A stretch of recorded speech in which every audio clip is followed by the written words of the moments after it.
আসসালামু আলাইকুম। এখানে বলছে চিত্রে ত্রিভুজ PQR এর ক্ষেত্রফল কত। এখানে এ ধরনের ক্ষেত্রফল বের করার জন্য আমরা অনেক ধরনের সূত্রই জানি, কিন্তু দুটি বাহুর দৈর্ঘ্য এবং তাদের অন্তর্ভুক্ত কোণ দেওয়া থাকলে সেটি কিভাবে ক্ষেত্রফল নির্ণয় করবো তা অনেকেই জানে না।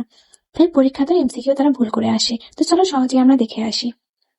আমরা জানি ত্রিভুজের ক্ষেত্রফল হাফ ইন্টু ভূমি গুণন উচ্চতা, কিন্তু এখানে উচ্চতার মান দেওয়া নাই। দুটি বাহু এবং তার অন্তর্ভুক্ত কোণের মান দেওয়া আছে। এরকম দুটি বাহু এবং তাদের অন্তর্ভুক্ত কোণ দেওয়া থাকলে আমরা যে সূত্রটা জানি সেটা হচ্ছে half AB into sine theta.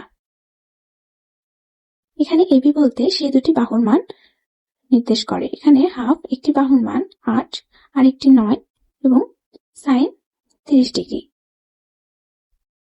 তাহলে হয় হাফ ইন্টু 8 নং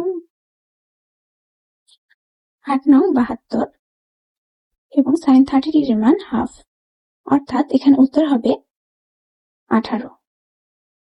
তাহলে অ্যান্সার হবে ক নাম্বার।